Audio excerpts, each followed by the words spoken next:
Europe 1 Soir. 19h, 21h, Pierre de Villeneuve.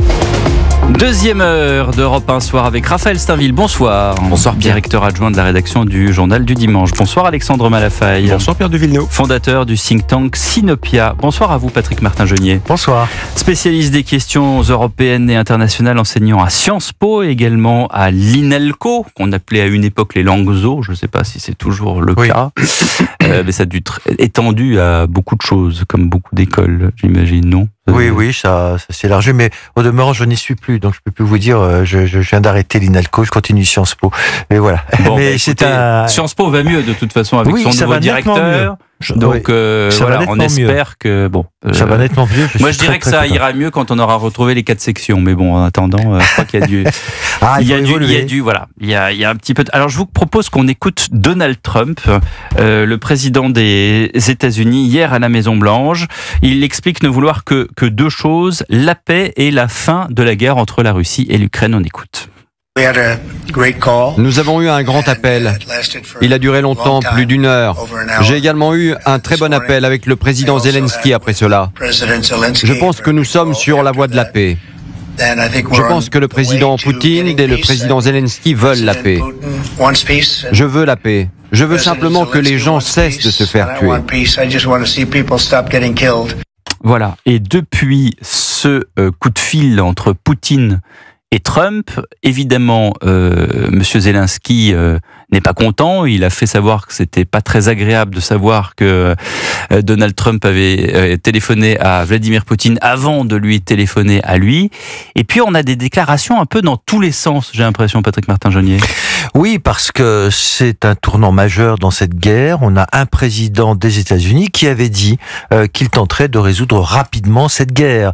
Donc on avait parlé 48 heures, maintenant c'est quelques semaines, voire d'ici ce printemps ou cet été. En tout cas, il y a une initiative majeure que l'on ne peut pas ignorer, qui me semble très importante, parce qu'au final, on sent que cette guerre, les Ukrainiens, quoi qu'on dise, sont fatigués de cette guerre. Ils veulent y mettre un terme. Même le président Zelensky avait dit un jour, il faudra bien y mettre un terme. Il pourrait y avoir des négociations. Il a même accepté, il n'y a pas plus de 15 jours, de rencontrer Vladimir Poutine pour discuter. Donc, on voit bien qu'il sait très bien qu'il est en difficulté. Juste avant Noël, je me souviens qu'il avait même dit il pourrait y avoir des concessions territoriales provisoires. Des provisoires, peut-être. Donc il sait très bien, et il l'avait dit, qu'il serait très difficile de reprendre le Donbass. Donc je ne me prononce pas sur la suite, mais on sait très bien que au cœur des négociations, sont au cœur les républiques qui ont été annexées, d'autant que Donald Trump a dit qu'il voulait faire du business, récupérer des matières premières. Il veut du retour sur investissement. Un peu comme Madame Thatcher avait dit I want my money back. Lui, il veut un retour sur investissement. Je remarquerai que on ne parle absolument plus de la Crimée. Donc j'ai l'impression que la Crimée passe... Même Zelensky. Que la Crimée passerait par pertes et profits là-dedans. Donc on verra bien ce qu'il en est. En tout état de cause, on parle de négociations territoriales, et le nouveau ministre de la Défense, le secrétaire d'État Pete Hegseth, a dit aujourd'hui à l'OTAN qu'il était hors de question de revenir aux frontières d'avant 2014. Donc on voit bien que les États-Unis ont une longueur d'avance. Et enfin, dernier élément intéressant, Trump et Hegseth, son secrétaire d'État à la Défense, ont dit que il n'y aurait pas d'admission de l'Ukraine dans l'OTAN. Et je crois que ça semblerait acté. Donc, on peut dire que les États-Unis ont une longueur d'avance, et que qu'il s'agisse de l'Ukraine ou des États de l'Union européenne, on va devoir se positionner par rapport à ces premières propositions des États-Unis. Alexandre Malafaille, vous avez publié d'ailleurs ce soir dans la revue politique et parlementaire un article sur la guerre en Ukraine. Oui, en fait, je pose une question. Très simple, je me pose la question de savoir si le but de guerre finalement de Vladimir Poutine, c'était pas de créer les conditions d'une négociation directe avec les États-Unis, dont, à mon avis, il considère que les États-Unis sont les grands responsables de tout ce qui leur arrive depuis la chute de l'URSS. Poutine a lui-même déclaré que la plus grande catastrophe du XXe siècle, c'était l'effondrement soviétique. Et derrière cette orchestration de l'effondrement soviétique, il y a évidemment l'oncle Sam. Toute la séquence 2000-2015 jusqu'à la vraie rupture montre bien qu'il y a eu à la fois des humiliations régulières de la part de l'Occident et des Américains sur la Russie et sur Poutine en particulier. Et puis après, il y a eu la montée des sanctions depuis l'affaire Magnitsky Act, qui a petit petit à petit cornériser la Russie, plus l'Europe, plus l'OTAN. Voilà. Alors ça ne peut pas dire que les Poutine fameuses humiliations Exactement. dont Poutine parlait au tout début de la guerre. Mais beaucoup de... Et tout le monde le prenait de haut en disant mais comment est-ce qu'il peut dire qu'il est humilié? Mais rappelez, il y a 1 an et demi, 2 ans, un grand reportage sur TF1 qui avait été diffusé, où d'ailleurs on voyait un certain nombre de grands dignitaires actuels du conflit, enfin parties prenantes, comme Blinken, qui reconnaissaient qu'en effet, il s'était passé pas mal de choses qui avaient mis la Russie en position désagréable. Quand, à un moment donné, il y a une conférence de presse entre Obama et Poutine, Obama traite la Russie de puissance régionale. Ouais, bref, tout ça pour dire, ça n'excuse pas le fait qu'il a fait la guerre. Hein. Il y a un responsable et un seul, c'est Poutine. C'est très très clair. Voilà. Par contre, la volonté finale de Poutine, c'était peut-être de rétablir la Russie et de dire, puisque vous m'avez fait ça, maintenant on va négocier ensemble, je vais vous y contraindre. Jusqu'à présent, personne s'y est résolu. Finalement, Trump accepte en remettant en cause tout ce qui a été fait jusque-là. C'est pragmatique. Maintenant, la vraie question que je pose, c'est quel sera le prix fixé par la Russie, parce qu'il va pas se contenter des concessions territoriales. Il veut plus que ça. Il veut un retour sur la scène internationale. Il veut sans doute pouvoir réexister mieux qu'il ne le fait maintenant, compte tenu de ce qu'il a, notamment avec la CPI et autres. Voilà. Donc, quel sera le prix de la Russie et qu'est-ce que Trump va être prêt à lâcher? Et nous, qu'est-ce qu'on est prêt à accepter? Apparemment, Donald Trump prend la parole en ce moment. Il affirme 2 choses. D'abord que l'Ukraine sera impliquée dans les négociations de paix avec la Russie, et puis il estime que Poutine veut la paix avec l'Ukraine. Est-ce que ça veut dire qu'on avance? Est-ce que ça veut dire que c'est du bluff? Étagné bluff, avait dit d'ailleurs à un moment donné notre ami Poutine lorsqu'il avait pris la parole quand qu'il menaçait de l'arme nucléaire. C'est assez difficile d'y voir clair ce soir, Patrick Martin-Gellier. Oui, il y a toujours un coup de bluff avec Vladimir Poutine. On sait que c'est un menteur invétéré. On sent qu'il veut être réhabilité, vous l'avez dit, sur la scène internationale. Donc, il recherche effectivement de nouveau une respectabilité alors qu'il va dépendre en réalité de son sort devant la Cour pénale internationale. Mais comme vous savez, les États-Unis n'en sont pas membres et personne n'a envie d'arrêter Vladimir Poutine comme d'autres dirigeants internationaux.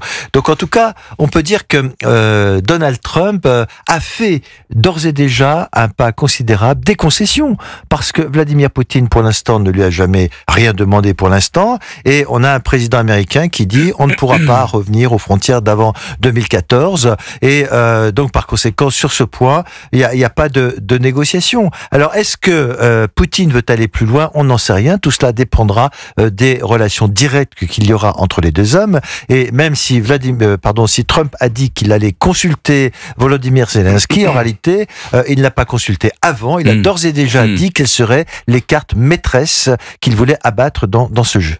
Raphaël Steinville. Oui, on a l'impression que chaque jour qui passe, finalement, est toujours davantage favorable à la Russie et à Vladimir Poutine. Sur le terrain, les Russes grignotent peu à peu du terrain. Est-ce que dans ce contexte, il n'est pas urgent justement de se mettre à la table des négociations, mais avec quand même un point d'achoppement qui est la présence même presque de Zelensky. Vladimir Poutine a mis comme condition de ne pas négocier avec Vladimir Zelensky. Est-ce que le maintien de Volodymyr Zelensky dans ce contexte peut faire achopper, conduire à ce que ces accords qui s'esquissent achoppent? Oui, c'est vrai que Vladimir Poutine ne voulait pas accepter le président ukrainien à la table des négociations, mais ça va peut-être la force de Donald Trump, parce qu'il a quand même des ressorts très très importants qu'on ne soupçonne peut-être pas. Peut-être a-t-il la force lui-même de convaincre Vladimir Poutine que Volodymyr Zelensky soit à la table des négociations. Il a des arguments économiques. Il pourrait effectivement prendre des mesures encore bien plus importantes pour contraindre sur le plan économique. On sait que la Russie est quand même très affaiblie sur le plan économique avec tout ce train de sanctions. Et donc, oui, ce sera, je dirais, peut-être le coup de poker de Donald Trump de pouvoir rassembler tous ces deux personnes qui s'opposent. Et on l'a bien vu. Il a dit, j'ai les moyens, moi, en tant que président des États-Unis, de mettre les deux à la même table des négociations. Toutefois, du côté de Zelensky, lui-même fait un effort considérable parce que juridiquement, il ne doit pas rencontrer Vladimir Poutine parce qu'il a pris un décret. Un décret a été pris qui interdit le président ukrainien de rencontrer de personne à personne le président russe. Donc, bien évidemment que si on veut une négociation, il faudra qu'ils soient là tous les deux. Peut-être y aurait-il une tierce personne. On pourrait penser éventuellement à la Turquie, Erdogan qui a été extrêmement présent. Ou être lui-même. Ou être effectivement lui-même négociateur. On verra ce qu'il en est. Pour l'instant, on n'a que des annonces. Donc, mais je pense qu'il faut faire confiance. Il y a là un tournant majeur, selon moi, dans cette guerre. Trump qui déclare à l'instant qu'il adorerait voir la Russie réintégrer le G7. Et le ministre de la Défense, Sébastien Lecornu, était tout à l'heure sur BFM. Le président Trump dit « il faut négocier, il faut imposer la paix par la force ». Notre inquiétude à nous, Paris, c'est qu'en fait, cette force ne soit que faiblesse à la fin. Un cessez-le-feu bâclé, c'est potentiellement le retour d'une guerre plus importante et qui peut nous concerner à moyen et long terme. Donc c'est pour ça aussi que nous mobilisons avec le ministre des Affaires étrangères sur l'autorité du président de la République, parce qu'il n'est pas question de se faire avoir. Est-ce que la France est mise de côté sur les discussions du moment? La réponse est non. Est-ce qu'en revanche, beaucoup de capitales européennes se sentent non seulement délaissées, mais surtout, inquiètes parce que leur sécurité a été déléguée historiquement depuis la fin de la guerre froide à Washington, parapluie nucléaire américain, achat de matériel militaire américain? La réponse est oui. Alors, permettez-moi quand même de mettre un bémol à ce que dit Monsieur Lecornu. On a 3 ans de guerre. Où sont les dirigeants européens, à part faire des réunions, des déclarations, qui s'est mis un jour, 1 heure, 1 minute dans la peau de Donald Trump, on en pense ce qu'on veut de Donald Trump, pour arriver à ce résultat-là, même si, encore une fois, pour l'instant, on a des pourparlers, mais je parle sous votre contrôle, Patrick, Martin Genier, où est-ce qu'on en est arrivé? Comment est-ce qu'on peut dire aujourd'hui, oui, vous voyez, je veux dire, à Yalta, il y avait Roosevelt, Churchill et Staline. Il n'y avait personne d'autre. Il n'y avait pas M. De Gaulle, il n'y avait pas les autres. Est-ce qu'aujourd'hui, on peut se dire, finalement, M. Trump est arrivé et oui, il va faire les choses plus vite que nous et donc on peut... Oui, Alexandre? Je veux juste compléter ce que vous dites, parce qu'en effet, à Yalta, il y avait les 3 que vous avez cités, mais il y avait un but précis.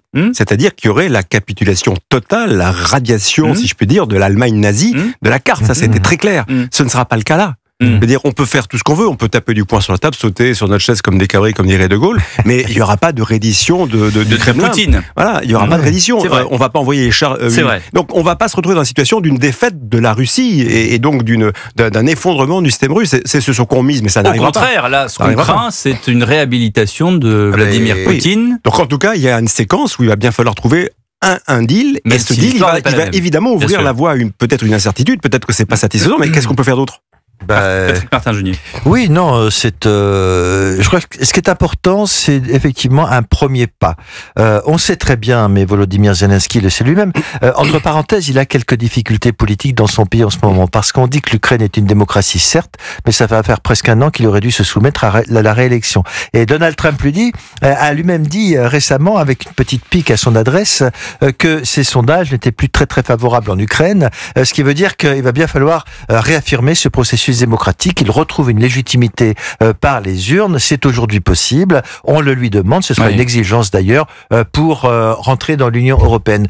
Voilà, mais l'Europe a été courageuse, elle a livré des armes, mais il n'en demeure pas moins que politiquement, nous n'avons pas de position commune. Regardez ce que pensent des gens comme Viktor Orban, le Premier ministre hongrois, qui n'est peut-être pas un modèle, mais enfin, cela a quand même été un handicap dans la position donc de l'Europe. Et surtout, regardez l'Allemagne, qui a toujours procrastiné. J'entendais récemment le ministre Pistorius de la Défense en train de nous dire ce n'est pas normal que Trump finalement fasse des concessions préalablement, notamment sur l'OTAN. Or, moi j'ai écouté le débat entre les 2 leaders, donc Scholz et Merz, le chef de l'opposition.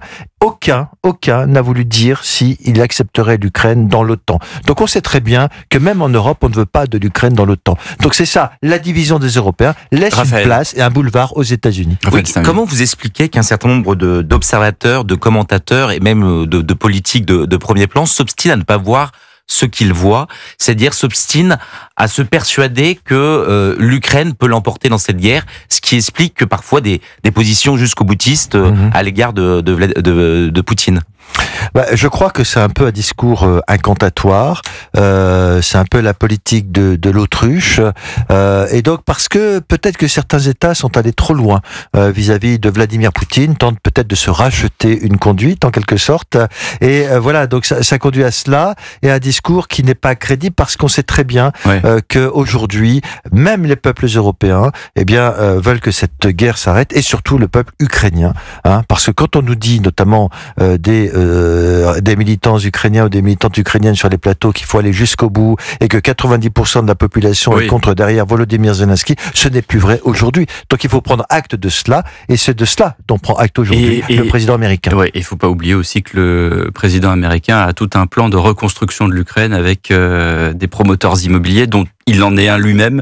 Donc évidemment, au-delà, en passant le cynisme, j'allais dire, il y a évidemment toute une partie business derrière tout ça. Il y a le business de la guerre et il y a le business de la paix. C'est ça, c'est l'art du deal avec Trump. Absolument, le business peut être une arme de la paix également. Exactement. Et le président américain l'a dit lui-même. Merci beaucoup Patrick Martin-Genier d'avoir été avec nous. Je vous signale que tous les week-ends, vous retrouvez Sophie Davant qui vous donne rendez-vous pour les histoires d'amour extraordinaires. Et samedi, elle vous contera l'histoire de Linda et Paul McCartney. Nous, on se retrouve pour une autre histoire d'amour entre Raphaël Steinville et Alexandre Malafaille. On va parler de politique et de bien d'autres choses dans un instant. À tout de suite sur Europe 1.